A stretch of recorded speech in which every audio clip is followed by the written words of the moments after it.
In 1994, a broke 23-year-old Elon Musk was caught in a storm with nowhere to go. He had just lost his last $20 and was ready to give up on everything. That's when Chester, an old janitor, saw him shivering in the rain and offered him shelter for the night. Chester shared his coffee, his food, and even gave Elon $20 from his own pocket. It was a simple act of kindness that saved Elon's life.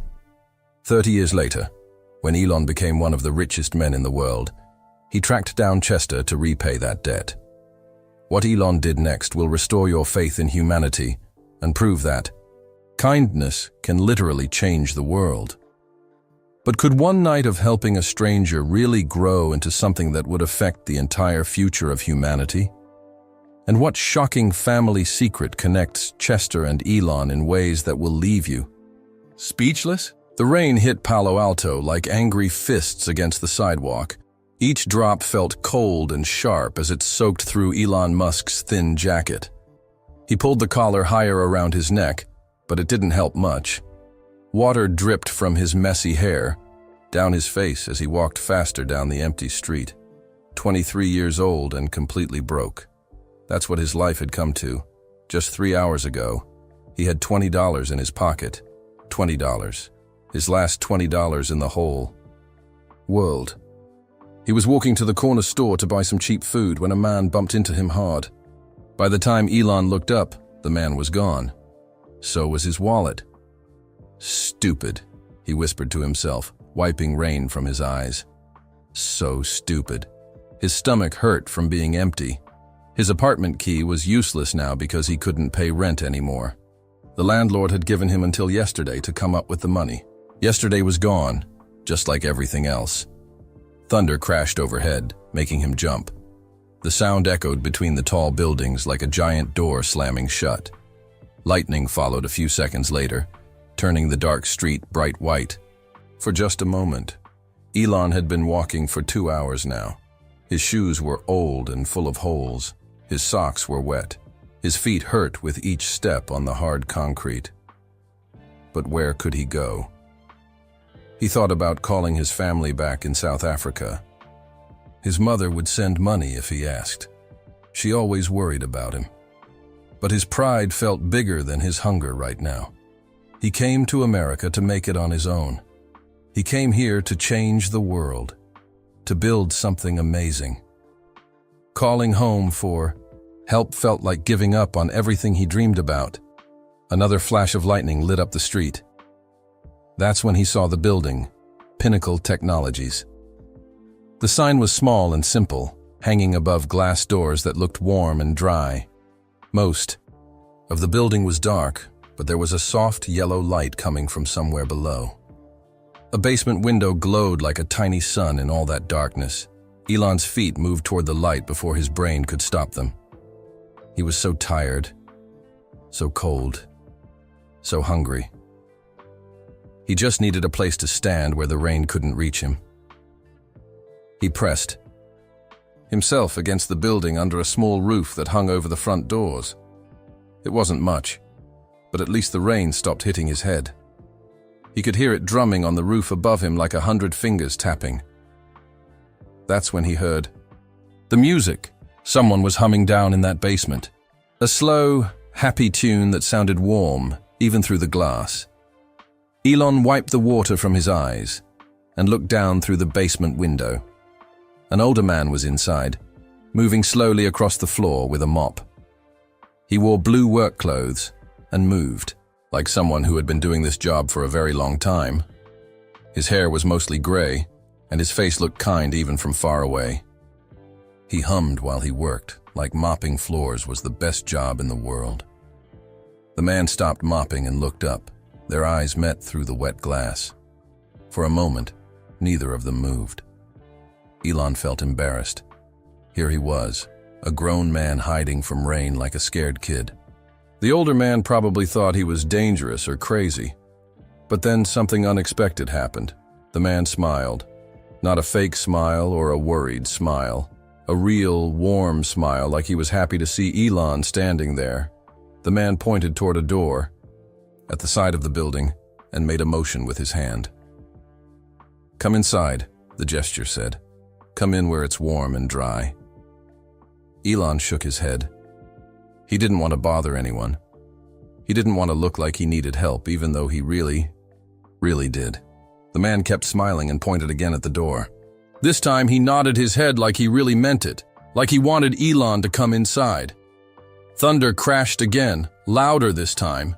The rain got harder, pounding against the little roof like it was angry. Water started dripping through small holes onto Elon's shoulders. The man was still pointing at the door, still smiling, still nodding. Elon looked at the storm, then back at the kind face in the window. His feet were so cold he couldn't feel his toes anymore. His stomach felt empty and tight. His pride was important, but staying warm and dry felt more important right now.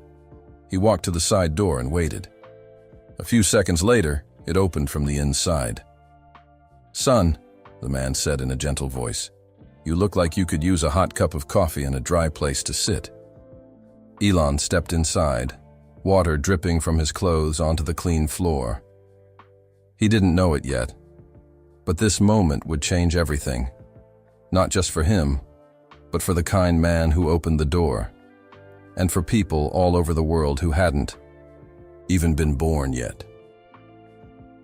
The storm outside kept raging, but inside something beautiful was just beginning. The basement felt like a warm hug after the cold rain. Elon followed the older man down narrow stairs, his wet shoes making soft sounds on each step.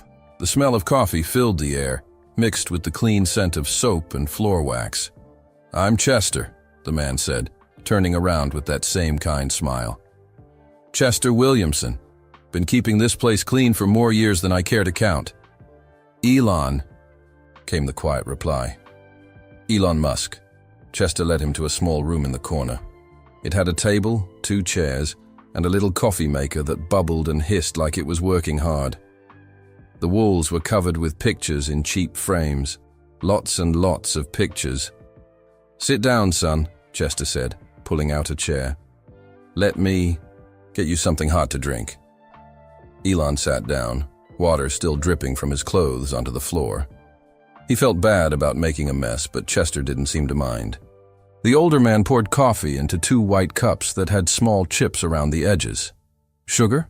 Milk?" Chester asked. "Just black is fine," Elon said. His voice sounded small in the quiet room. Chester handed him the cup, and Elon wrapped his cold fingers around it. The warmth felt amazing. He took a sip and closed his eyes. It was just regular coffee, but it tasted like the best thing in the world. "So what brings you out in weather like this?" Chester asked, sitting down across from him. Elon didn't know what to say. How do you tell a stranger that your whole life is falling apart? That you came to America with big dreams, but now you can't even buy food? "I was just walking," he said finally. "Lost track of time." Chester nodded like he understood. He didn't push for more details. Instead, he looked at the pictures on the wall. "That's my wife, Marie," he said, pointing to a photo of a woman with a beautiful smile. "She passed away 2 years ago. Cancer." Elon looked at the picture. Marie looked happy, like someone who laughed a lot. "I'm sorry," Elon said. "She was a good woman," Chester continued. "Worked as a security guard at night, always helping people, just like you'd expect. She used to say that kindness costs nothing but means everything." Chester pointed to another picture. A younger woman holding a baby. "That's my daughter Patricia. And this little guy is Tommy, my grandson. He's 8 years old now." Elon studied the photos. Patricia looked tired but happy. Tommy had his grandfather's kind eyes. "Patricia's having a hard time," Chester said quietly. "Her husband died in a car accident 3 years ago. She works as a nurse now, pulling double shifts to make ends meet. But she's got dreams for Tommy. Wants him to go to good schools, maybe even college someday." Chester took a sip of his coffee and looked at more pictures. "Money's tight," he said, his weathered hands wrapped around his cup. "But Patricia's got dreams for that boy. Big dreams.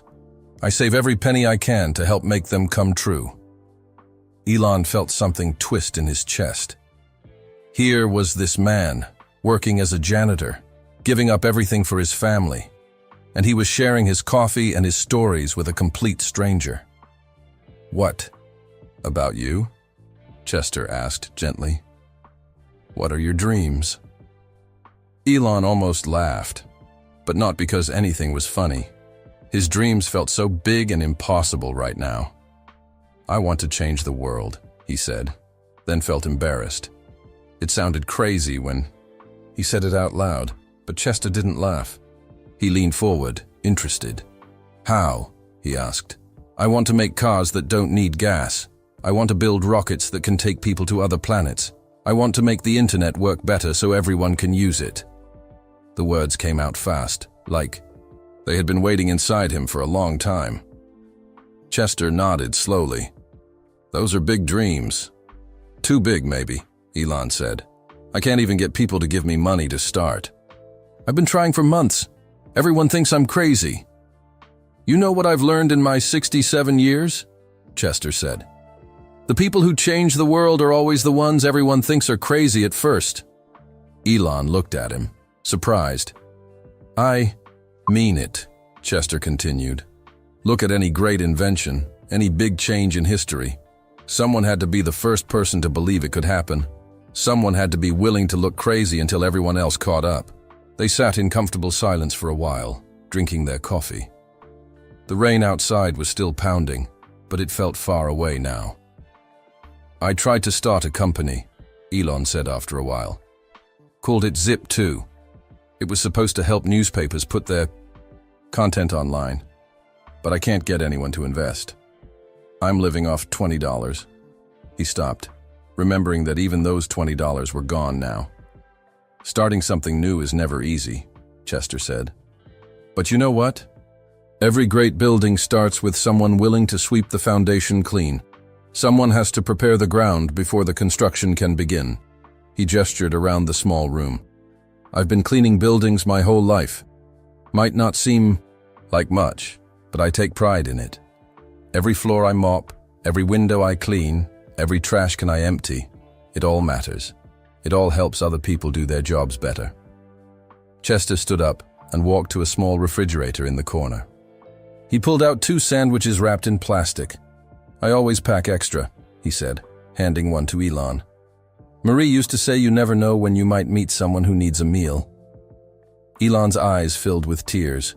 He tried to blink them away, but Chester pretended not to notice. "Ham and cheese," Chester said, unwrapping his own sandwich.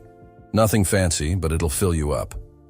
As they ate, Chester told more stories, about the different buildings he'd cleaned over the years, about the late-night conversations with security, guards and other janitors, about watching the city change and grow around him. "You meet all kinds of people doing this job," he said. "Rich people, poor people, smart people, scared people. And you know what I've learned?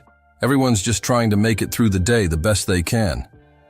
Elon found himself talking too, about growing up in South Africa, about reading books, about rockets and computers, about the loneliness of being in a new country with no friends and no family. "I feel like I'm supposed to do something important," he said, "but I don't know how to get there from here." Chester smiled. "Son, important things don't happen all at once. They happen one day at a time, one decision at a time. You just keep moving forward, even when you can't see where you're going." As the night grew deeper, Elon felt his eyes getting heavy. The warm room, the full stomach, and the gentle sound of Chester's voice were making him sleepy. "You can rest on that couch if you want," Chester said, pointing to a small sofa against the wall. "I've got work to finish, but I'll be quiet." Elon wanted to say no. He wanted to say he was fine, that he didn't need help. But he was so tired, and the couch looked so comfortable. "Thank you," he whispered. Chester brought him a blanket from a closet. It was old and soft, like it had been washed 1,000 times. "Sleep well, son," Chester said. "Tomorrow's a new day." As Elon lay down on the couch, he watched Chester go back to his cleaning. The older man hummed the same tune as before, moving his mop across the floors with careful, practiced motions. Elon closed his eyes and listened to the sound. The humming, the gentle splash of the mop, the distant rumble of thunder. For the first time in months, he felt safe. He didn't know that Chester would check on him 3 times during the night, adjusting his blanket and making sure he was warm. He didn't know that this simple act of kindness would change not just his life, but the lives of people all over the world. All he knew was that sometimes, when everything seems hopeless, a stranger can become an angel. The smell of fresh coffee woke Elon up. For a moment, he forgot where he was. The basement room was quiet except for the gentle bubbling of the coffee maker. Sunlight came through the small window, making everything look warm and golden. Chester sat at the table, already dressed in clean work clothes. He had a brown paper bag in front of him and was reading a newspaper with small glasses perched on his nose. "Morning, son," Chester said with a smile. "Sleep okay?" Elon sat up on the couch, folding the soft blanket. His body felt better than it had in weeks. Real sleep in a warm, safe place was something he had almost forgotten about. "Yes, sir. Thank you." Elon looked around the room. "Did you work all night?" "Just a few hours after you fell asleep," Chester said. "I'm used to it. Been doing night shifts for so long that I don't need much sleep anymore." Chester poured coffee into a clean cup and set it on the table. Next to it, he placed a sandwich, an apple, and a small bag of chips. "What's this?" Elon asked. "Breakfast," Chester said simply. "Well, it was going to be my lunch, but I figured you could use it more than me." Elon stared at the food. "I can't take your lunch." "Course you can. I've got more food at home. Besides, Marie always packed me too much anyway. Said I was too skinny." Chester patted his round belly and chuckled. She was wrong about that part, but old habits die hard. Elon wanted to argue, but his stomach growled loudly. Chester heard it and laughed. "That settles it," the older man said. "Eat up. Can't change the world on an empty stomach." As Elon ate, Chester folded his newspaper and put it away. He moved around the small room, tidying up and getting ready to leave. The morning shift janitor would be coming soon. "You got somewhere to go today?" Chester asked. Elon swallowed a bite of sandwich. It was simple food, but it tasted perfect. "I'll figure something out." Chester nodded. He understood pride. He also understood that sometimes pride could be dangerous. "You know," Chester said, sitting back down, "there's a public library about 6 blocks from here. They've got computers you can use for free. Internet access, too. Might be a good place to spend the day." "That's a good idea," Elon said. "Thank you." They finished their coffee in comfortable silence. Outside, the world was waking up. Cars drove past the basement window. People walked by on their way to work. The storm from last night felt like it happened 100 years ago. Chester stood up and walked to a small locker in the corner. He pulled out his jacket and a worn leather wallet. From the wallet, he took out a crumpled $20 bill. "Here," he said, holding it out to Elon. Elon's eyes went wide. No, I can't take your money." "Why not?" "Because you need it more than I do. You're saving for Tommy's education. You told me last night." Chester smiled. "Son, $20 isn't going to send Tommy to college, but it might help you get back on your feet. And who knows, maybe someday you'll be in a position to help other people." Elon shook his head. "I can't." "For a shower and a meal," Chester said firmly. "Consider it an investment." "An investment in what?" Chester looked at him with those kind, wise eyes. "In someone who wants to change the world. I may be just a janitor, but I know potential when I see it. You've got something special, Elon. I can feel it." Chester pressed the money into Elon's hand and closed his fingers around it. "Remember what I told you last night," Chester said. "Every great building starts with someone willing to sweep the foundation clean. Your time will come." Elon looked down at the $20 bill in his hand. It was old and soft, worn from being handled so many times. To Chester, it probably represented hours of work, mopping floors and emptying trash cans. "I'll pay you back," Elon said quietly. "I promise, someday I'll pay you back." Chester chuckled. "I'm not worried about that. Just promise me you'll remember this feeling. Remember what it's like to need help. And when you're successful, and you will be successful, remember to help others the way I'm helping you." They walked up the stairs together, leaving the warm basement behind. At the side door, Chester turned to shake Elon's hand.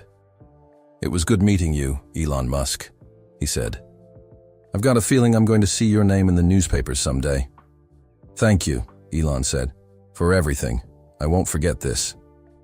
"I know you won't," Chester said with a smile. Chester pulled out a small piece of paper and wrote something on it. "Here's my phone number and address. If you ever need anything, or if you just want to talk, you call me, okay?" Elon took the paper and put it carefully in his pocket. "Okay."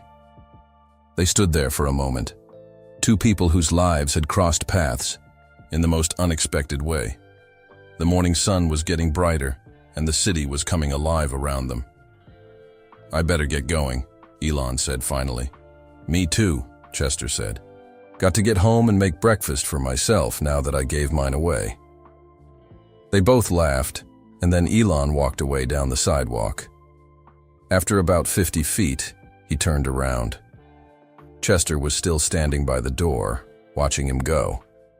The older man raised his hand and waved. Elon waved back, then continued walking toward the library. He had a $20 bill in his pocket, a full stomach, and something he hadn't had in months: hope. Behind him, Chester watched until Elon disappeared around the corner. Then he went back inside to finish his cleaning, humming that same gentle tune. Neither of them knew that this moment would echo through the decades. Neither of them could imagine that Chester's simple act of kindness would someday touch millions of lives. But as Elon walked toward the library, he made a silent promise to himself. He would remember this night. He would remember Chester's kindness. And someday, when he had the power to help others, he would pay it forward in ways that would honor the gentle man who gave him shelter from the storm. The morning was bright and full of possibilities. And for the first time in a very long time, Elon Musk believed that anything was possible. 5 years had passed since that stormy night in Palo Alto. The young man who once slept on Chester's basement couch was now standing in a glass office 30 floors above the city. Elon Musk looked out the window at the world below, but his mind was somewhere else entirely. Zip2 had sold for $300 million. His share was enough to change everything. The scared, hungry kid with wet shoes and empty pockets was gone. In his place stood someone the newspapers called the next big thing in technology. But success felt different than he had imagined. Heavier, somehow. The money came with new problems. Everyone wanted something from him now. Investors, reporters, people he had never met who acted like they were old friends. He had moved to a big apartment and bought nice clothes, but he still remembered the taste of Chester's simple sandwich and the warmth of that basement room. Elon kept Chester's contact information in his wallet. The paper was getting worn and soft from being handled so much. He had tried calling the number twice, but it was disconnected. He drove by the old address once, but the building was gone. Just an empty lot with weeds growing through broken concrete. Where was Chester now? Was he still mopping floors somewhere, still humming that gentle tune? Did he ever wonder what happened to the young man he helped that night? The phone on Elon's desk buzzed. His assistant's voice came through the speaker. "Mr. Musk, your meeting with the investors is in 10 minutes. "Thank you," Elon said. "I'll be right there." He was starting a new company called X.com. The idea was to make banking easier by putting it on the internet. People thought he was crazy again, just like they had with Zip2. But Elon was getting used to people thinking he was crazy. The meeting went well. The investors liked his ideas about online payments and digital money. They promised millions of dollars to help him build his dream. As they shook hands and smiled, Elon thought about Chester's words. Every great building starts with someone willing to sweep the foundation clean. Elon was building something new, but he never forgot who helped him when the foundation was just getting started. Years kept passing. XCOM became PayPal. PayPal sold to eBay for $1.5 billion. Elon's share was enough to start 2 new companies at the same time. Most people would have bought a big house and relaxed on a beach somewhere. But Elon had bigger dreams. He started SpaceX to build rockets that could carry people to Mars. He started Tesla to make cars that ran on electricity instead of gas. Everyone said both ideas were impossible.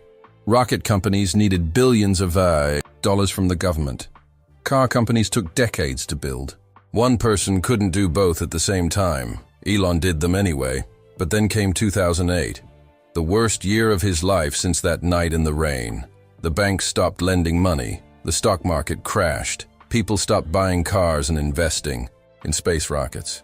Tesla was running out of money so fast that Elon had to fire half his workers. SpaceX launched 3 rockets, and all 3 exploded before reaching space. Elon put every dollar he had into keeping both companies alive. He sold his house and moved into a small apartment. He slept on the factory floor at Tesla, working 20 hours a day trying to fix problems. He felt like that scared young man again, broke and desperate and wondering if his dreams were just too big for the real world. Late at night, when he was alone in the empty factory, he would think about Chester. He wondered if the old man was still alive. He wondered if Chester ever saw his name in the newspapers and remembered their night together. During the hardest moments, when it felt like everything was falling apart, Elon would remember Chester's quiet confidence, the way he hummed while he worked, the way he believed that small acts of kindness could change everything. "Your time will come," Chester had said. But what if it didn't? What if Elon was just fooling himself? One December night in 2008, Elon sat in his office staring at bank statements. Tesla needed $20 million by the end of the month or it would die. SpaceX needed another rocket launch to work perfectly, or NASA would cancel their contract. Everything he had built over 15 years was about to disappear. He pulled out his wallet and found Chester's old contact information. The paper was so worn now that the ink was fading, but he could still read the address. Chester Williamson, 47 Oak Street, Palo Alto. On impulse, Elon got in his car and drove to that address. He knew the building would be gone, but he needed to see the empty lot again. He needed to remember where his journey really started, but when he got there, he found something unexpected. The old building was still standing. Different company, name on the sign, but the same glass doors, the same basement window where he first saw Chester's kind face. Elon sat in his car for an hour, staring at that window. A security guard walked past inside, but it wasn't Chester. Too young, wrong height, different walk. Of course it wasn't Chester. That was 15 years ago. But sitting there, Elon felt something settle in his chest. A calmness he hadn't felt in months. Chester had been right about foundations. You had to sweep them clean before you could build something great. And sometimes that meant losing everything first, so you could appreciate what you built afterward. Elon drove back to the Tesla factory. He called his investors and made one last desperate pitch for money. He promised them that electric cars would change the world, that rockets would make humans a multi-planet species, that everything they thought was impossible was actually just difficult. Somehow, it worked. Tesla got its $20 million on December 23rd, just 2 days before Christmas. SpaceX's 4th rocket launched perfectly and reached orbit for the first time. Both companies survived 2008. Both companies grew stronger. But even as success returned, Elon never stopped thinking about Chester, the man who gave him shelter when he had nothing. The man who believed in him when no one else would. The man whose $20 bill might have saved not just Elon's life, but the future of electric cars and space travel. Somewhere out there, Chester was getting older. Maybe he was still working, still humming while he cleaned floors. Maybe he was retired, spending time with his grandson Tommy, who would be 18 now. Old enough for college, if Chester had saved enough money. Had Chester saved enough? Had Patricia's dreams for her son come true? Were they struggling like so many families did when the economy crashed? Elon didn't know the answers to these questions, but he made himself a promise as he watched his rockets fly higher and his cars drive farther. Someday he would find Chester Williamson. Someday he would repay that $20 debt with interest that had been building for decades. And when he did, it would be about more than money.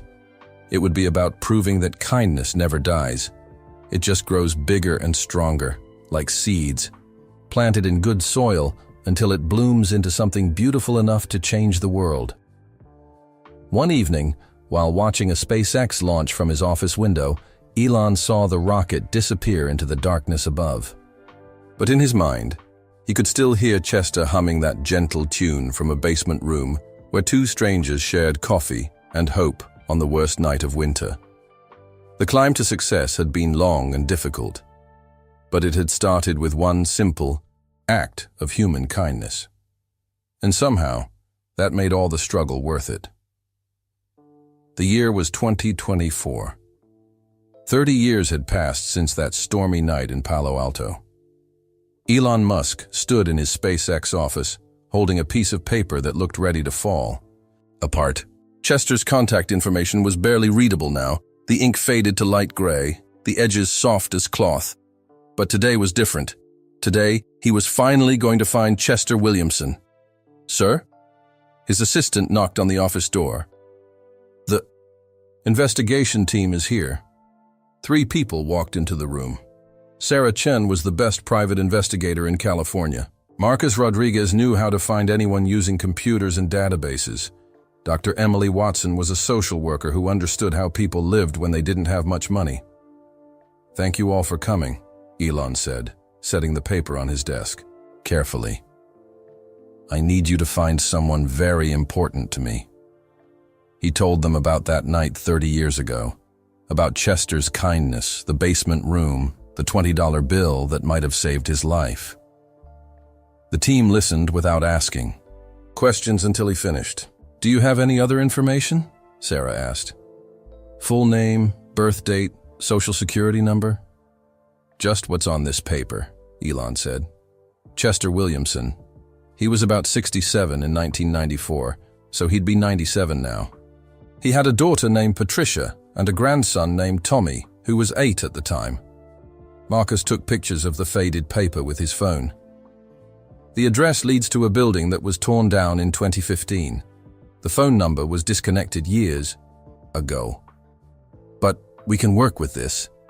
"What if he's—" Emily started to say, then stopped. "Dead?" Elon finished. "That's what I'm afraid of. But I have to know. And if he's gone, maybe I can find his family." The team left with their assignment: find Chester Williamson or learn what happened to him. Elon went back to work, but his mind kept wandering. What if Chester was in a nursing home somewhere? What if he was sick and needed help? What if Elon was 30 years too late? 3 days later, Sarah called with an update. "We found some records," she said. "Chester Williamson worked for a cleaning company called Spotless Solutions from 1965 to 2010. 45 years with the same company. They gave us some information before they went out of business." "What kind of information?" "He moved around a lot after 2000. Different apartments, always in low-income areas. His daughter Patricia died in a car accident in 2019. Elon felt his heart sink. "What about the grandson, Tommy?" "We're still looking, but Mr. Musk, there's something else. Chester's been in and out of hospitals for the past few years. Heart problems, diabetes. The medical bills have been huge." Elon closed his eyes.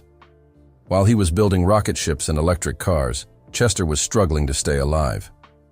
While Elon was becoming one of the richest men in the world, the man who saved his life was drowning in medical debt. "Keep looking," Elon said. "Whatever it takes." 2 more days passed. Marcus called this time. "I found him," he said. "Chester Williamson, age 97, living in Oakland. Small apartment on Elm Street. But Mr. Musk, he's not alone. What do you mean? His grandson Tommy lives with him. Tommy Chen Williamson, 25 years old. Works 2 jobs to support them both. One at an auto repair shop during the day, another at a warehouse at night. He's also taking engineering classes part-time at the community college. Elon felt something tight in his chest. Engineering? Yeah. Focuses on sustainable energy and mechanical systems. Gets really good grades, but he can't afford to transfer to a 4-year university. Too expensive. What about Chester? How is he? Marcus was quiet for a moment. Not great. The medical reports we found show he's been dealing with heart failure for 3 years. Tommy's been taking care of him, but it's hard. Really hard. That night, Elon couldn't sleep. He walked around his house thinking about Chester and Tommy. A 97-year-old man who had spent his life helping others was now sick and struggling. His grandson, who sounded brilliant and hardworking, was trapped by money problems just like Elon had been 30 years ago. But this was different. This time, Elon had the power to help. The next morning, Emily called with more details. I drove by their apartment, she said. It's clean but tiny. 1 bedroom, and Chester gave the bedroom to Tommy. Chester sleeps on a couch in the living room. Tommy's books are everywhere. Engineering textbooks, computer manuals, notebooks full of drawings and equations. What kind of drawings? Designs. For better solar panels. Ideas for electric car batteries. Plans for machines that could clean up ocean pollution. This kid is brilliant, Mr. Musk. Really brilliant. But he's stuck. Elon stared out his office window. Somewhere across the bay, Chester was probably sitting in that small apartment, maybe looking at old photos of his wife and daughter. Maybe he still hummed while he did small tasks around the house. Maybe he still believed that kindness could change the world. And Tommy was probably at one of his jobs, working hard to pay rent and medical bills, dreaming of a future he couldn't afford to reach. Emily, Elon said, I need you to do something for me. Very carefully and quietly. I want to know everything about their situation, what they need, what they owe, what Tommy's dreams are. But don't let them know we're asking questions. I understand. But Mr. Musk, can I ask why this is so important to you? Elon thought about how to answer. How do you explain that one act of kindness can echo through 30 years? How do you tell someone that a $20 bill from a stranger might have changed the entire future of space travel and electric cars? That man saved my life, Elon said finally. He didn't know who I was or what I would become.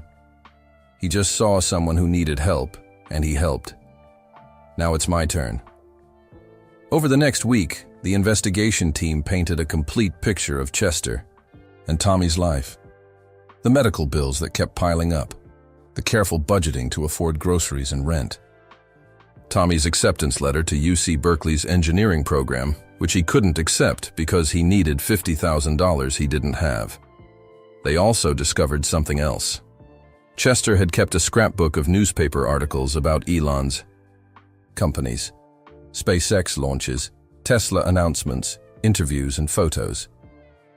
The old man had been following Elon's career for decades, probably wondering if this was the same scared young man he had helped so long ago. He knows, Sarah told Elon. Chester knows who you are. He's been watching your success from the beginning. Elon felt his eyes fill with tears. All these years, Chester had been proud of him from a distance. The man who gave him shelter had been quietly celebrating every victory, every breakthrough, every impossible dream that came true. It was time to go to Oakland.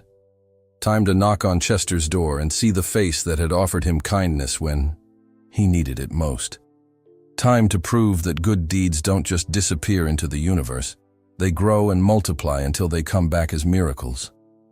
But first, Elon had some phone calls to make, some arrangements to prepare. Because when he walked into that small apartment, he wasn't coming empty-handed. He was coming with 30 years of gratitude and the power to change 2 lives forever. Chester Williamson was about to discover that the young man he saved had never forgotten his promise. And that sometimes, when you plant seeds of kindness, they grow into forests that can shelter the whole world. The small apartment building in Oakland looked tired. Paint peeled from the walls, and the front steps had cracks that someone had filled with concrete.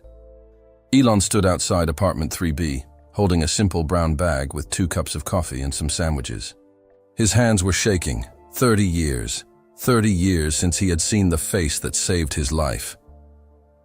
He knocked on the door softly. Footsteps shuffled inside, slow and careful. The door opened, and Elon looked into the same kind eyes he remembered from that stormy night. Chester was smaller now, bent over a little from age. His hair was completely white, and his face had deep lines. But when he smiled, Elon saw the same gentle man who had offered shelter to a stranger. "Can I help you?" Chester asked in a voice that was quieter than before, but still warm. "Mr. Williamson," Elon said. "My name is Elon Musk. I don't know if you remember me, but 30 years ago you let me sleep on your couch during a thunderstorm." Chester's eyes went wide. His mouth opened, but no words came out. He gripped the doorframe to steady himself. "The young man with the wet clothes," Chester whispered. "The one with big dreams about rockets and electric cars." "Yes, sir. That was me." Chester's face broke into the biggest smile Elon had ever seen. Tears started rolling down the old man's cheeks. "I wondered," Chester said, his voice shaking. "I used to see you on the television and in the newspapers. I wondered if you were the same boy I helped that night." "You kept track of me?" "Oh yes," Chester said, wiping his eyes. "I have a whole book full of newspaper articles about you. Every time SpaceX launched a rocket or Tesla made a new car, I would cut out the story and save it." Elon felt his own eyes getting wet. "You've been following my career all this time." "I was so proud," Chester said. "So proud to see that scared young man become someone who really did change the world." They stood there looking at each other, 2 men whose lives had touched for one night and never forgotten. "Would you like to come in?" Chester asked. "I can make some coffee." "Actually," Elon said, holding up the brown bag, "I brought coffee and sandwiches. I thought maybe we could share a meal like we did 30 years ago." Chester's smile got even bigger. "I would love that." The apartment was small but spotless. Everything was old but clean and organized. Photos covered every wall and table, the same pictures of Marie and Patricia that Elon remembered, plus new ones of a young man who must be Tommy. "Tommy's at work," Chester said, noticing Elon looking at the photos. "He works at Miller's Auto Repair during the day. Such a good boy. Takes care of his old grandfather even though I'm more trouble than I'm worth." "I don't think that's true," Elon said. They sat at a small table by the window. Elon unpacked the coffee and sandwiches, the same kind of simple meal Chester had shared with him decades ago. "Tell me about Tommy," Elon said. Chester's whole face lit up. "Oh, he's brilliant, just brilliant. Studies engineering at the community college. Gets perfect grades in every class. He wants to work on clean energy, maybe help design better solar panels or electric car batteries." "That's wonderful."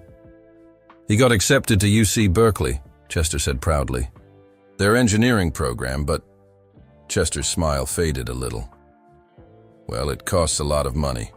More than we have." Elon nodded. "What does Tommy do at night?" "Works at a warehouse, loading trucks, moving boxes. Comes home tired every night. But he still studies for hours.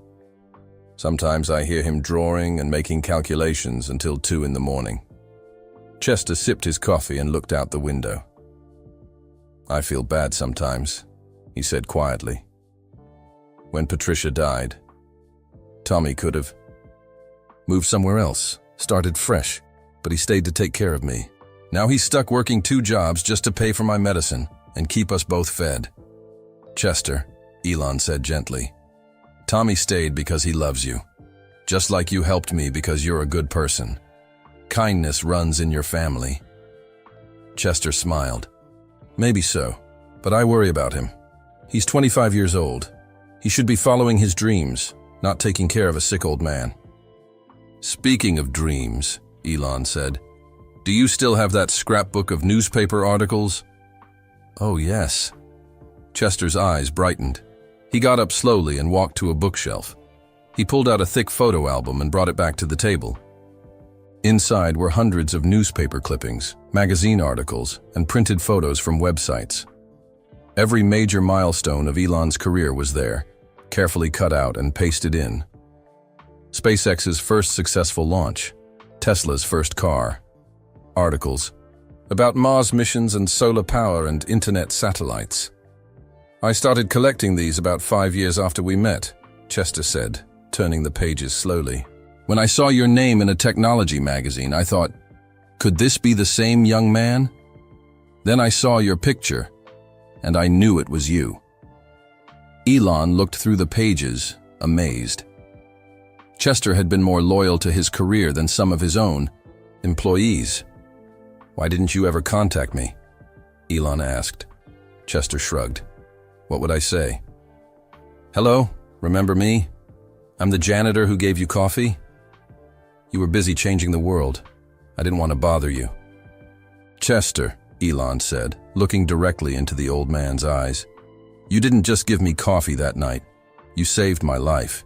Everything I've built, everything I've accomplished, started with your kindness. Oh, now, Chester said, waving his hand. I just did what anyone would do. No, Elon said firmly. Most people would have walked past a stranger in the rain. Most people would have protected their $20 instead of giving it away. You did something special that night. Just then, they heard keys in the front door. Chester looked up with excitement. That's Tommy, he said. He's home early today. The door opened, and a young man walked in. He was tall and lean, with Chester's kind eyes and hands dirty from working on cars. He looked tired but smiled when he saw his grandfather. Grandpa, I got good news about... Tommy stopped when he saw Elon. Oh, sorry. I didn't know you had company. Tommy, Chester said, standing up with excitement. I want you to meet someone very special. This is Elon Musk. Tommy's eyes went wide. He looked at Elon, then at his grandfather, then back at Elon. The Elon Musk? Tommy asked. SpaceX and Tesla. Elon Musk? That's right, Chester said proudly. And 30 years ago, when he was just a young man with big dreams, I helped him on a stormy night. Tommy stared at them both, trying to understand what was happening. Grandpa told you about that night? Tommy asked Elon. He told me everything, Elon said, standing up to shake Tommy's hand, including how smart and hard-working you are. Your grandfather is very proud of you. Tommy looked confused but pleased. It's really nice to meet you, sir. I've been following your companies for years. The work you're doing with sustainable energy is incredible. Thank you, Elon said. Your grandfather tells me you're studying engineering, planning to work on clean energy yourself. That's the dream, Tommy said, looking a little embarrassed. Though I'm not sure how realistic it is. Berkeley accepted me, but it costs money we don't have, Chester finished. Tommy looked at his grandfather with gentle concern. Grandpa, you don't need to worry about that. Community college is fine. I'm learning a lot. Actually, Elon said, I was hoping we could talk about that. All of us. I have some ideas I'd like to share. Chester and Tommy looked at him with curiosity. Outside, the sun was starting to set, casting warm light through the small apartment. Window. In that light, Elon could see 3 generations of kindness. Chester, who had saved a stranger. Tommy, who had sacrificed his dreams to care for his grandfather. And himself, finally able to complete a circle that started with $20 and a basement couch. But first, Elon said, I'd love to hear about this good news Tommy was going to share. Tommy grinned. I got a promotion at the auto shop. They want me to start training other mechanics on electric car repairs. Isn't that perfect? It's like the universe is telling me I'm on the right path.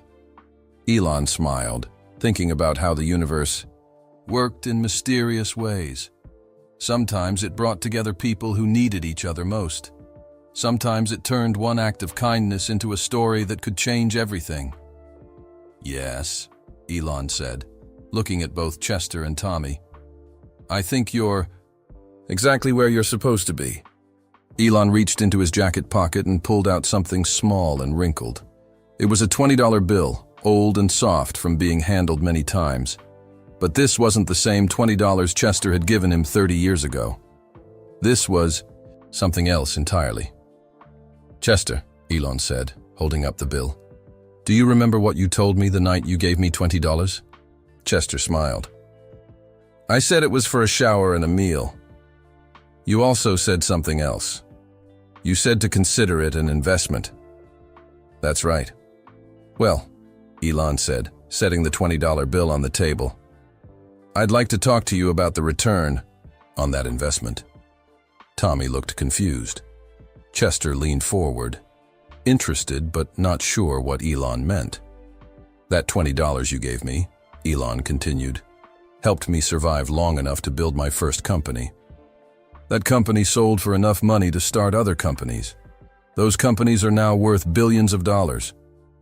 That's wonderful, Chester said. I'm so proud of what you've accomplished. But here's the thing, Elon said. None of it would have happened without your kindness that night. So technically, you were my first investor, and I owe you a return on your investment. Elon reached into his other pocket and pulled out an envelope. Tommy, he said, your grandfather tells me you got accepted to UC Berkeley. Yes, sir, Tommy said, but I can't afford it. What if you could? Elon asked. He handed Tommy the envelope. Open it. Tommy looked at his grandfather, who nodded encouragingly. Tommy opened the envelope and pulled out a letter. As he read it, his eyes got wider and wider. I don't understand, Tommy whispered. What does it say? Chester asked. Tommy's voice shook as he read out loud. This letter confirms that all expenses for Tommy Chen Williamson's education at UC Berkeley have been paid in full. This includes tuition, room and board, books, and a monthly allowance for 4 years. The Berkeley Engineering Excellence Scholarship has been established in honor of Chester Williamson. Chester's mouth fell open. Elon, what did you do? I paid Tommy's college expenses, Elon said simply. All of them, so he can focus on studying instead of working 2 jobs. Tommy stared at the letter like it might disappear. But this must cost about $200,000, Elon said. Which sounds like a lot, but it's actually a very small return on a $20 investment that changed my entire life. Chester's eyes filled with tears. You didn't have to do this. Yes, I did, Elon said. But that's not all. He pulled out another envelope and handed it to Chester. What's this? Chester asked. Your medical bills, Elon said. I had my people. Contact all your doctors and hospitals. Everything is paid. Your heart medicine, your diabetes treatments, everything. You don't owe anyone a single penny. Chester opened the envelope with shaking hands. Inside were letters from 3 different hospitals and 2 doctors' offices. All the bills marked paid in full. I can't accept this, Chester said, but he was crying now. This is too much. Chester, Elon said gently. When I was hungry and cold and had nowhere to go, you didn't just give me money. You gave me hope. You made me believe that good people still existed in the world.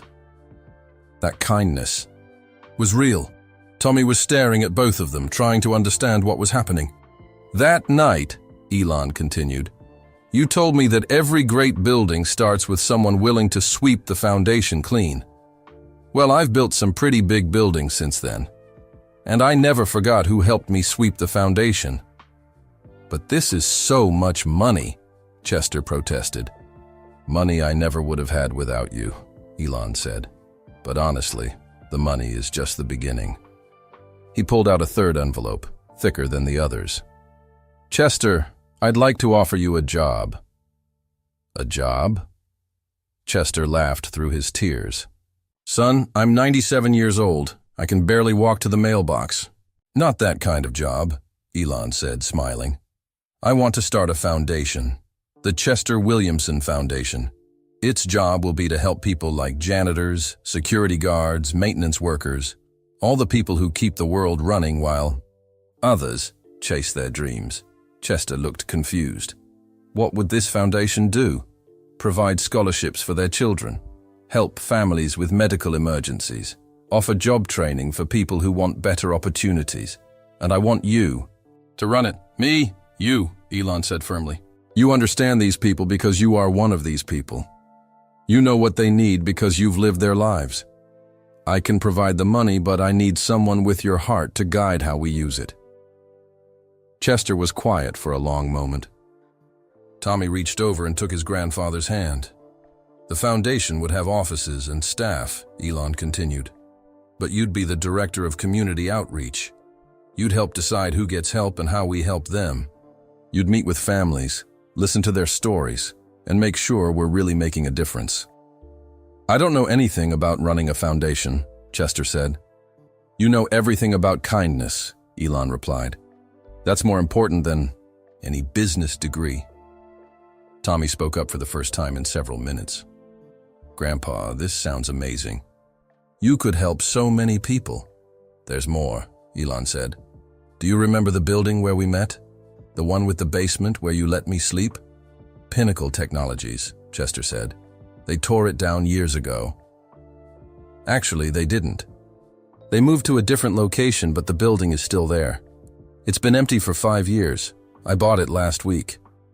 Chester's eyes went wide again. I'm going to renovate it into the first Chester Williamson Community Center. Job training programs, computer classes, emergency assistance, child care for working parents. And in the basement, where you first showed me kindness, we'll have a meeting room where people can come to share their stories and get help. Chester was crying again. But these were different tears. Happy tears. Overwhelmed tears. The center will serve Oakland, Palo Alto, and the whole Bay Area, Elon continued. But that's just the beginning. If it works here, we'll build centers in other cities. Maybe 20 centers, maybe 50. All of them helping people who work hard but need a little support to achieve their dreams. Tommy was staring at Elon like he couldn't believe what he was hearing. And Tommy, Elon said, turning to the young man, after you graduate from Berkeley, if you're interested, I'd love for you to intern at Tesla or SpaceX. We need brilliant engineers who understand sustainable energy and space exploration. You're serious? Tommy asked. Completely serious. Your grandfather saw potential in me when I had nothing. I see the same potential in you. Chester wiped his eyes with a tissue Tommy handed him. Why are you doing all this? Chester asked. I mean, I understand paying for Tommy's school and my medical bills. That's generous enough. But a foundation? A community center? That's millions of dollars. Elon looked at both of them.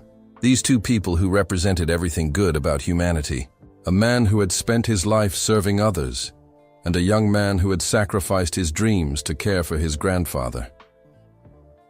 Because that night 30 years ago, you taught me something more valuable than money, Elon said.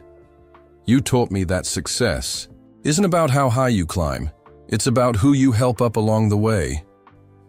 He stood up and walked to the window, looking out at the city.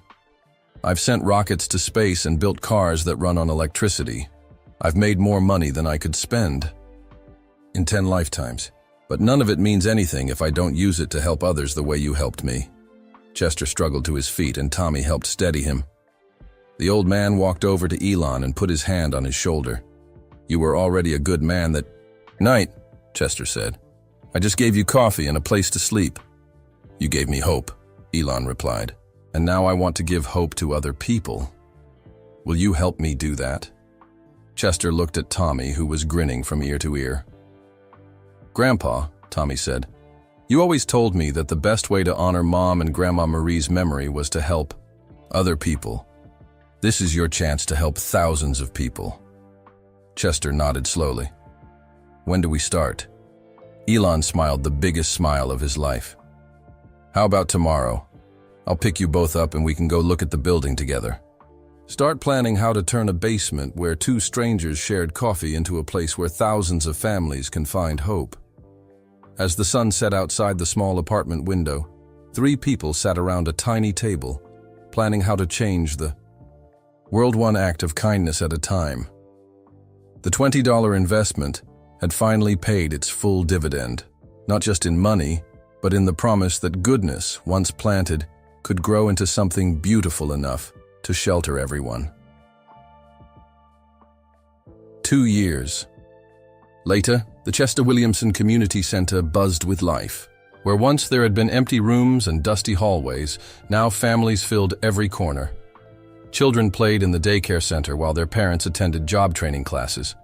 Teenagers worked on computers, learning skills that would help them find better jobs. Senior citizens shared meals and stories in the community room. And in the basement, where Chester had first offered shelter to a stranger, a special ceremony was about to begin. "Ladies and gentlemen," the announcer said into the microphone, "please welcome the Director of Community Outreach for the Chester Williamson Foundation, Mr. Chester Williamson himself."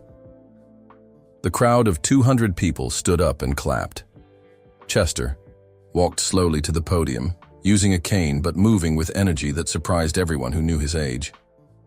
At 99 years old, he had found a new purpose that seemed to make him younger every day.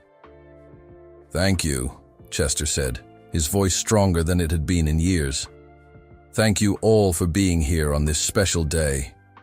In the front row sat Elon, beaming with pride. Next to him was Tommy, wearing a UC Berkeley engineering t-shirt and grinning from ear to ear. He was home for summer break, and his grades were perfect. More importantly, he was happy. 2 years ago, Chester continued, I was an old man sitting in a small apartment, wondering if my life had mattered. I had spent 45 years cleaning buildings, and I thought maybe that wasn't enough. Maybe I hadn't done anything important. The crowd listened quietly. Many of them were janitors, security guards, cafeteria workers, and maintenance staff. They understood what Chester meant. "But I learned something important," Chester said. "Every job matters. Every person matters. The woman who cleans the hospital helps save lives. The man who guards the office building keeps everyone safe. The person who fixes the broken things keeps the world running." People in the audience nodded and smiled. They had never heard anyone talk about their work this way before. In the past 2 years, this foundation has helped 800 families, Chester said. We've given scholarships to 200 children whose parents work jobs that others might not notice. We've helped families pay medical bills when someone got sick. We've provided job training for people who wanted to learn new skills. The applause was loud and long. Chester waited for it to quiet down before continuing.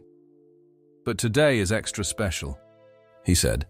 "Today, we're announcing something new. The Chester Williamson Foundation is expanding to 12 new cities across the country. 12 new community centers, just like this one." The crowd erupted in cheers.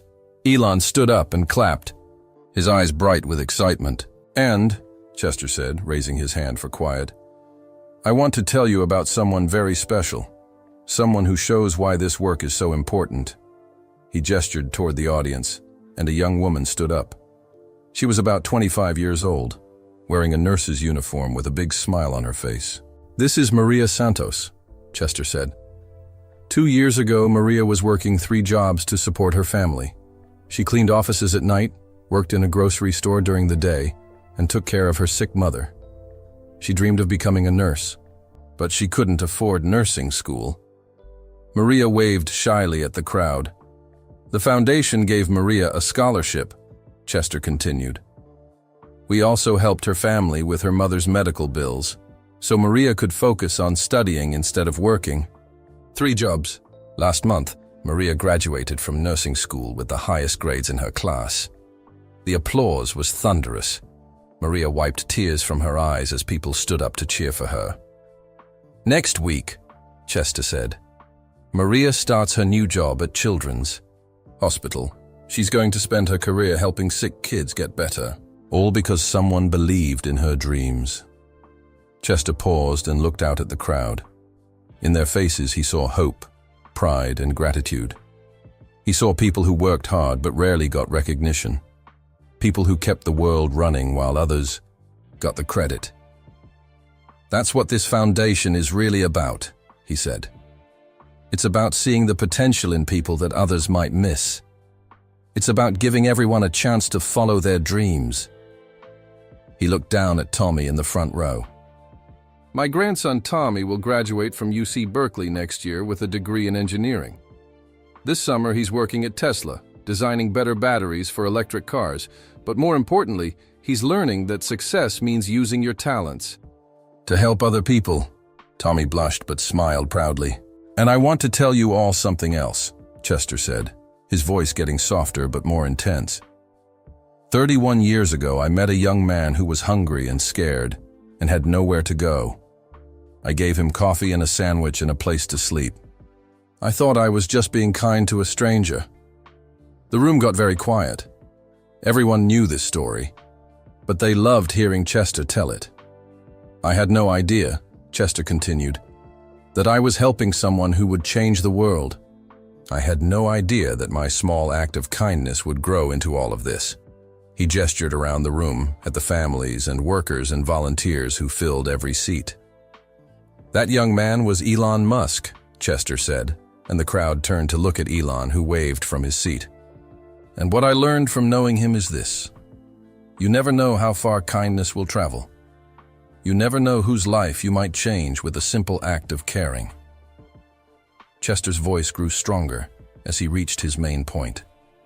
"Every person in this room has the power to change someone's life. Maybe it's helping a neighbor carry groceries. Maybe it's listening to a friend who's having a hard time. Maybe it's giving someone a chance when everyone else has given up on them." He looked out at all the faces watching him. "The most important thing I've learned in my 99 years is this: kindness never dies. It just gets passed from person to person, growing bigger and stronger each time. The kindness I showed to a stranger became the kindness that's helping all of you. And the kindness you show to others will keep growing and spreading until it touches people we'll never even meet."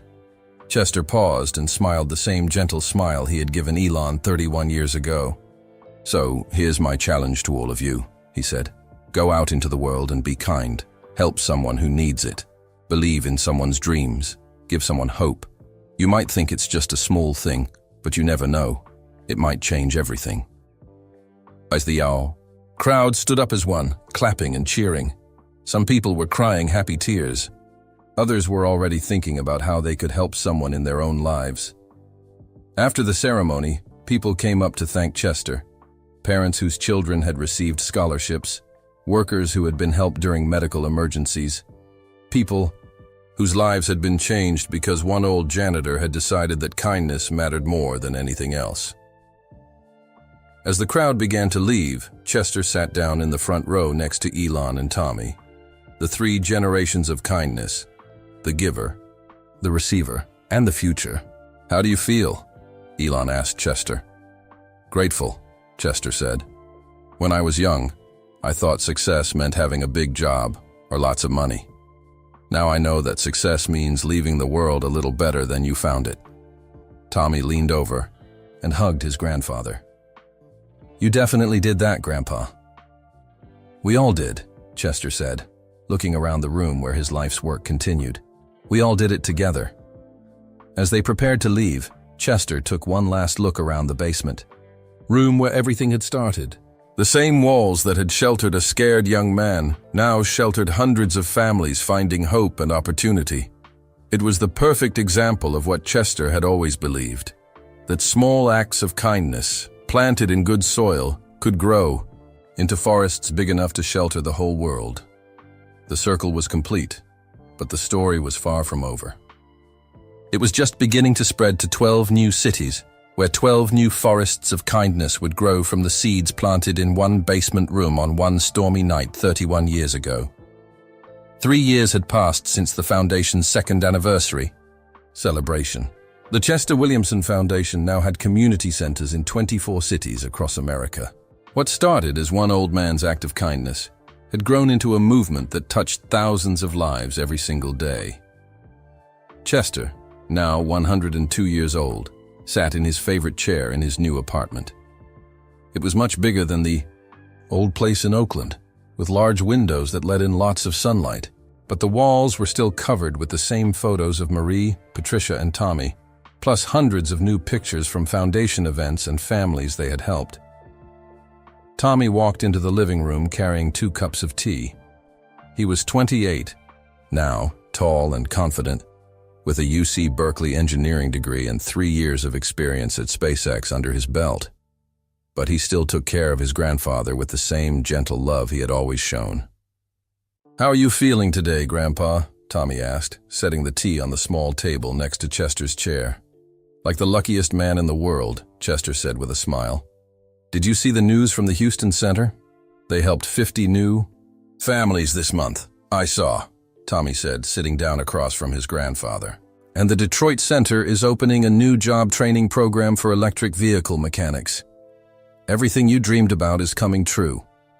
Chester nodded, but his eyes looked a little sad. "I just wish your grandmother Marie and your mother Patricia could see what we've built. They would be so proud." Tommy reached over and took his grandfather's hand. "They can see it, Grandpa. I'm sure they can. And they are proud." There was a knock at the door. Tommy got up to answer it and found Elon standing in the hallway, holding a large manila envelope and wearing a huge grin. "Tommy," Elon said, giving him a big hug. "How's our favorite engineer?" "Great," Tommy said. "Come in. Grandpa's been asking about you all week." Elon walked into the living room and gave Chester a gentle hug. Even though Chester was smaller and frailer now, his eyes still sparkled with the same kindness that had saved Elon's life decades ago. "What brings you by?" Chester asked. "Not that we don't love seeing you anytime." "I have some news," Elon said, sitting down and opening the envelope. "Big news. About Mars." Tommy leaned forward, interested. For the past year, he had been working on SpaceX's Mars colonization project, designing systems that would help humans live on another planet. NASA approved our plan, Elon said. "We're going to build the first permanent human settlement on Mars. And Tommy, they want you to be the lead engineer for the life support systems." Tommy's mouth fell open. "Are you serious?" "Completely serious," Elon said. "You'll be designing the air recycling systems, the water purification systems, and the waste management systems that will keep the first Mars colonists alive. It's the most important engineering job in human history." Chester looked at his grandson with tears in his eyes. "Tommy, do you understand what this means? You're going to help humans become a multi-planet species. You're going to help save humanity's future." Tommy was speechless. He had dreamed of working on space exploration, but this was beyond anything he had imagined. "There's more," Elon said. "The Mars colony will be a model for how humans should live together. No poverty, no homelessness, no one left behind. And the social support systems will be based on the Chester Williamson Foundation model." Chester's eyes went wide. "What do you mean?" "Every essential worker in the Mars colony, the people who clean the habitats, maintain the equipment, grow the food, and keep everyone safe, will be honored and supported. Their children will have guaranteed access to education. Their families will have free health care. No one will be invisible or forgotten." Elon pulled out some papers from the envelope and showed them to Chester and Tommy. "The Mars Constitution," he said. "The basic laws that will govern the first human settlement on another planet. And written right into the foundation of those laws is something called the Williamson Principle." Chester looked at the papers with amazement. "What's the Williamson Principle?" Tommy read from the document. "Every member of the Mars community, regardless of their job or role, has equal dignity and worth. The success of the colony depends on everyone working together, and everyone deserves support, respect, and opportunity to grow." "It's your philosophy, Chester," Elon said. "The same beliefs that made you help a stranger on a stormy night. Those Beliefs are going to help guide humanity's future among the stars. Chester was crying now, but they were happy tears. I can't believe it. A simple janitor's ideas about kindness are going to Mars? Not just to Mars, Elon said. When we eventually travel to other planets, other star systems, the Williamson Principle will go with us. Your kindness will spread throughout the universe. Tommy stood up and walked to the window, looking up at the sky. Somewhere up there, Mars was waiting for him. Waiting for the life support systems he would design. Waiting for the communities that would be built on his grandfather's principles of kindness and equality. Grandpa, Tommy said, turning back to Chester. Remember when you used to tell me that small acts of kindness could change the world? You were right. But you changed more than the world. You're going to change the universe. Chester shook his head in wonder. All I did was give a hungry young man some coffee and a sandwich. And look what grew from that, Elon said, gesturing to photos around the room showing foundation centers, scholarship recipients, and families who had been helped. 24 cities on Earth, and soon the first city on Mars. Millions of lives, touched by kindness, that started with $20 and a basement couch. They sat in comfortable silence for a few minutes, thinking about the amazing journey that had brought them to this moment. You know, Chester said finally, when I was young, I used to look up at the stars and wonder if there was life out there. Now I know there will be, and it will be good life, built on the idea that everyone matters. Tommy walked over and hugged his grandfather. I'm going to make you proud, Grandpa. I'm going to design systems that will keep people safe and healthy on Mars, and I'm going to make sure the Williamson Principle is part of everything we build. You already make me proud, Chester said. Every single day. Elon watched the two of them, the old man who had changed his life, and the young man who would help save humanity's future. 3 generations connected by kindness, reaching from a basement in Palo Alto to the red planet Mars. There's one more thing, Elon said. Tommy, when you're ready to go to Mars, and only when you're ready, you'll be on the first colony ship. You'll help build humanity's new home among the stars. Tommy looked at his grandfather with concern. I don't want to leave you, Grandpa. Chester smiled. Son, I'm 102 years old. I've lived longer than most people ever dream of living. I've seen my grandson become an engineer who will help save humanity. I've seen kindness spread from one basement room to 24 cities, on Earth and soon to Mars itself. I've had a perfect life. He reached out and took Tommy's hand. When the time comes for you to go to Mars, I want you to go with my blessing. Take everything I taught you about kindness and respect and helping others. Plant those seeds on Mars so they can grow into something even more beautiful than what we've built here. Tommy nodded, tears in his eyes. I will, Grandpa. I promise. As the evening sun set outside the window, 3 people sat together planning humanity's future among the stars. A young engineer who would design the systems to keep people alive on Mars. A businessman who would build the rockets to get them there. And an old man whose simple act of kindness had started a chain reaction that would literally reach other worlds. The foundation would continue to grow on Earth, helping more and more families achieve their dreams. The Mars colony would become humanity's insurance policy against disaster and our first step toward the stars. And the Williamson Principle would travel with humans wherever they went, ensuring that kindness and dignity remained at the heart of every new world they built. Chester looked around the room at the photos of everyone they had helped, everyone whose life had been touched by the ripple effects of one stormy night. Then he looked up at the ceiling, thinking about Marie and Patricia, hoping they could see how their family's legacy of service had grown beyond anything any of them could have imagined. You know what the best part is? Chester said. What's that? Elon asked. Somewhere out there, maybe on Mars, maybe on some planet we haven't even discovered yet, someone will help a stranger who needs it. Someone will show kindness to a person they've never met. And that kindness will grow and spread and change everything, just like it did for us. Chester smiled his gentle, wise smile. The story never really ends. It just keeps getting bigger and more beautiful, one act of kindness at a time.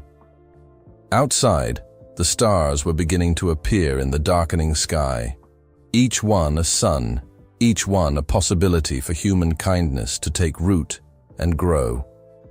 And thanks to a janitor who believed in helping strangers, humanity would carry the best of Earth with them wherever they traveled.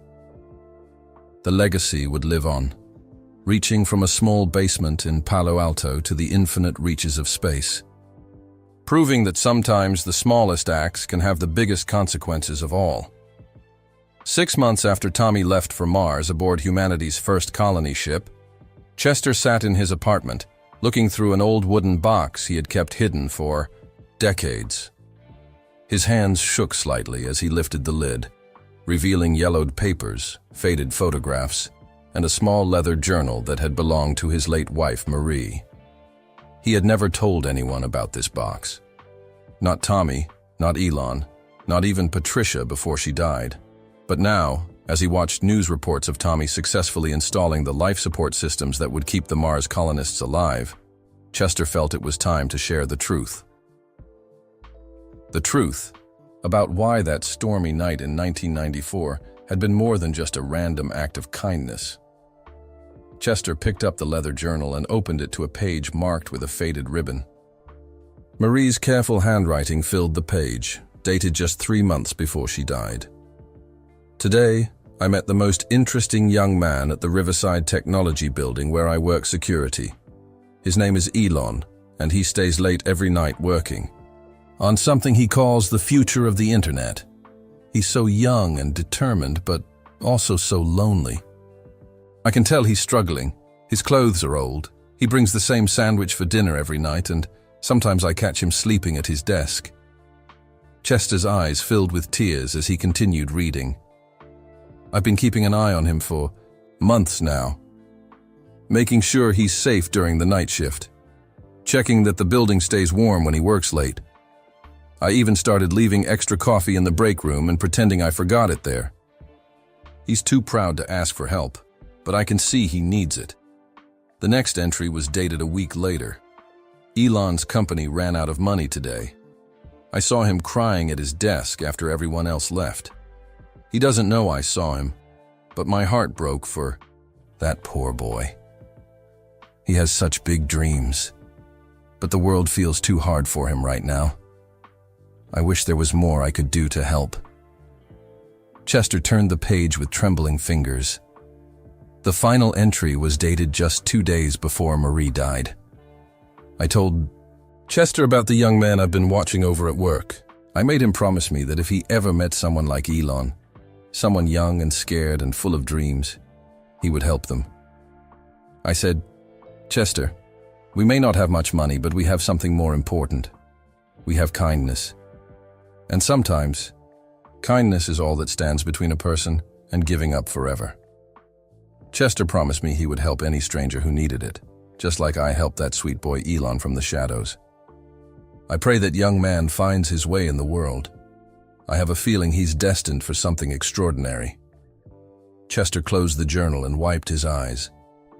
For 30 years, he had thought that helping Elon was a coincidence, a random meeting between strangers on a stormy night. But it wasn't random at all. Marie had been protecting Elon for months before that night. She had watched over him like a guardian angel, making sure he was safe and fed while he chased his impossible dreams. And when she was dying, she had made Chester promised to carry on her work of helping others. That stormy night when Elon knocked on the basement window, Chester wasn't just being kind to a stranger. He was keeping a promise to his dying wife. He was continuing the protection that Marie had started. The Williamson family had been quietly supporting Elon's journey for years, without him ever knowing. Chester reached into the box again and pulled out a photograph he had never shown anyone. It was Marie in her security guard uniform, standing next to a young man working at a computer. The man's back was turned to the camera, but Chester could see enough to know it was Elon, years before they met in the basement. On the back of the photo, Marie had written, "The boy I know will change the world, 1993. Chester looked up at his television, where news reporters were showing footage of the Mars colony. Tommy appeared on screen, explaining how the life support systems were working perfectly. In the background, other colonists were setting up the first community center on Mars, following the principles that Chester had taught them about kindness and equality. "Marie," Chester whispered to the photograph, "look what your kindness became. That scared young man you watched over is now helping humans live among the stars. And our grandson is right there with him, carrying on everything you taught us about, caring for others." Chester carefully placed everything back in the wooden box. Tomorrow he would call Elon and tell him the truth. He would explain that Marie had been his first guardian angel, and that the Williamson family's protection had begun long before that stormy night. But tonight, Chester simply sat in his chair and watched the news from Mars. He thought about Marie, who had died believing in a young man's dreams. He thought about Patricia, who had raised Tommy to value kindness above everything else. And he thought about Tommy, who was now helping to build humanity's future on another planet. 3 generations of Williamson women and men, all connected by the simple belief that helping others was the most important thing you could do with your life. The story that began with a security guard watching over a lonely young dreamer had grown into something beyond anyone's imagination. It had reached from Earth to Mars, from a basement in Palo Alto to the first human city among the stars. And the most beautiful part was that it would never end. On Mars, Tommy would teach the colonists about the Williamson principle. Those colonists would teach their children. Their children would carry the message to other planets, other star systems, other worlds yet to be discovered. Marie's simple act of leaving coffee for a struggling young man had become humanity's foundation for exploring the universe. Chester smiled as he looked up at the ceiling, imagining Marie and Patricia watching from wherever they were now. 3 generations of love and kindness, rippling outward through space and time, proving that no act of goodness is ever truly small. The cliffhanger was finally revealed. The Williamson family hadn't just helped Elon once. They had been his guardian angels from the very beginning, protecting his dreams even when he didn't know they existed. And now, those dreams were carrying humanity to the stars, with a Williamson right there to make sure no one got left behind. The circle wasn't just complete, it was infinite, stretching across the universe, one act of kindness at a time. Chester's simple act of kindness grew from $20 and a basement couch to a foundation that now spans the stars. It proves that no matter how small your gesture might seem, it could change someone's entire life, and maybe even the future of humanity. So tell us in the comments below, where are you listening from?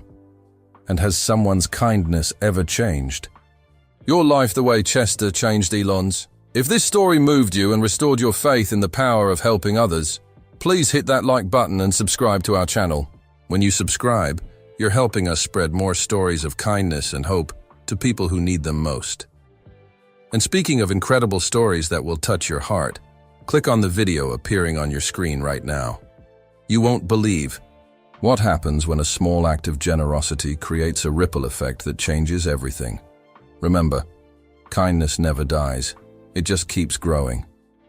So go out there and plant some seeds of your own. Thanks for listening, and we'll see you in the next story.